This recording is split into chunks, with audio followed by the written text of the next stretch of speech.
Auto rickshaw চলাই পঢ়াৰ খৰচ উলিয়াইছিল পৰিস্মিতাই।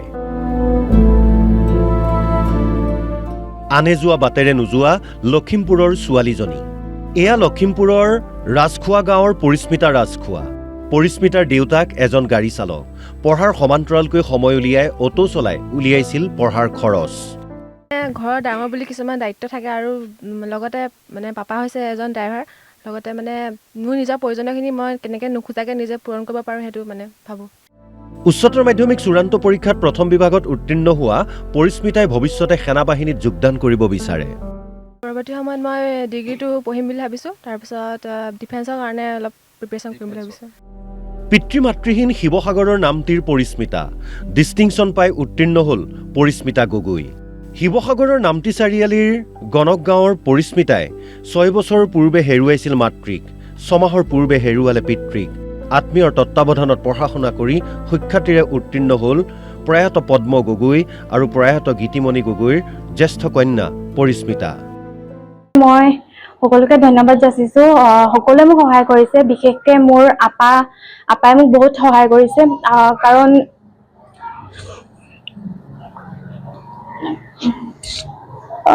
মই এতিয়া পৰীক্ষাৰ আগতে দেউতাক হেৰুৱাবলগীয়া হৈছিলে।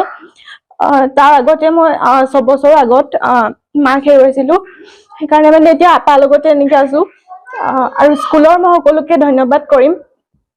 স্কুলৰ মোৰ প্ৰিন্সিপাল মেম চৌলতা মেম, তেওঁ বহুত সহায় কৰিছে মোক। মাজুলীৰ প্ৰিয়াক্ষী সেনাপতি উত্তীৰ্ণ হ'ল 91% নম্বৰ পায়। দিন হাজিৰা কৰা পিতৃৰ চকুত আজি আনন্দৰ চকুলো। কঠোৰ পৰিশ্ৰমৰ ফল পালে প্ৰিয়াক্ষীয়ে। মই ভাবিছিলোঁ ভাল হ'ব, ইমান বেছি ভাল হ'ব বুলি ভবা নাছিলোঁ আৰু। তাৰপিছত আমাৰ ছাৰ বাইদেউসকল, মই জোনাকী চমেহতীয়া আদৰ্শ উচ্চতৰ মাধ্যমিক বিদ্যালয়ৰ পৰা পাছ কৰিছোঁ। তাৰপৰা আমাৰ ছাৰ বাইদেউসকল, মোৰ ককা আইতা সকলোৱে মোক বহুত সহায় কৰে। ভাল লাগিছে, খুব ভাল লাগিছে আজি। তাই ভাবিছিলোঁ ভাল ৰিজাল্ট কৰিব, তথাপিতো তাতকৈ যথেষ্ট ভাল ৰিজাল্ট কৰিছে। তাইক যিমানখিনি সুবিধা দিব লাগে আচলতে সিমানখিনি দিব পৰা নাই। যদি দিব পাৰিলোঁ হয়তো তাই আৰু ভাল ৰিজাল্ট কৰিলেহেঁতেন। চৰাইদেউৰ বৰহাটৰ চাহ শ্ৰমিকৰ সন্তান Kamal Kurmi. RD senior secondary স্কুলে বিনামূলীয়াকৈ পঢ়োৱা কমলে বিজ্ঞান শাখাত লাভ কৰিলে প্ৰায় 90% নম্বৰ। ঘৰখনত এতিয়া আনন্দৰ পৰিৱেশ। প্ৰিপেৰেশ্যন আমাৰ স্কুলৰ ষ্টাডি আৱাৰৰ মতে হৈছিলে। সদায় 5টাৰ পৰা 12টালৈকে যোনটো ৰেগুলাৰ ষ্টাডি আৱাৰ হয় সেইমতে পঢ়ি গৈছিলোঁ।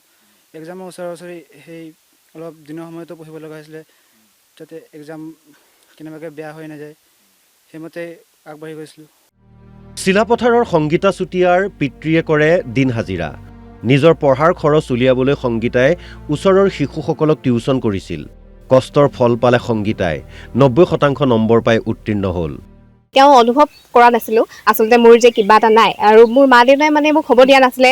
প্ৰত্যেকটো ক্ষেত্ৰতে তেওঁলোকে মোক আগুৱাই যাবলৈ অনুপ্ৰেৰণা যোগাইছিলে যে তুমি এইটো কৰিব পাৰিবা, তুমি এইটো কৰিব পাৰিবা, এইটো কৰিবা। আৰু বিশেষকৈ মোৰ শিক্ষাগুৰুসকলকো মই ধন্যবাদ জ্ঞাপন কৰিম যে তেওঁলোকেও মোক যথেষ্টখিনি সহায় কৰিছে। পৰীক্ষাৰ আগমুহূৰ্তলৈকে তোমাৰ কোনটো বিষয়ত তুমি নোৱাৰিছা, কোনটো তুমি দুৰ্বল হৈছা, এইবিলাক বিষয় সুধি তেওঁলোকে বহুত অনুপ্ৰেৰণা যোগাইছিলে। টিহুৰ কেন্দুবাৰীৰ গৰিমা বৰ্মন। পিতৃহীন গৰিমাৰ মাতৃয়ে পথৰ দাঁতিত এখন চাহৰ দোকান দিয়ে। গৰিমাই প্ৰায় 91% নম্বৰ পাই উত্তীৰ্ণ হোৱাত ঘৰখনত এতিয়া আনন্দমুখৰ পৰিৱেশ। যথেষ্ট ছাপোৰ্ট কৰিছে। মোৰ মায়ে এখন দোকান সাধাৰণ দি মোক পঢ়াইছে, বা কলেজৰ পৰাও ছাৰ মেমে যথেষ্টখিনি সহায় কৰিছে। এতিয়া তোমাৰ সপোন কি আচলতে? শিক্ষয়িত্ৰী হোৱাৰ এগৰাকী। এয়া মাত্ৰ কেইটামান উদাহৰণহে। এনে বহু ছাত্ৰ ছাত্ৰী আছে যিয়ে অনেক প্ৰতিকূলতাকো নেওচি লাভ কৰিছে সফলতা। এনে ছাত্ৰ ছাত্ৰী আন বহুজনৰ বাবে হ'ব পাৰে আদৰ্শ আৰু প্ৰেৰণাৰ উৎস। Bureau report, Assam live 24।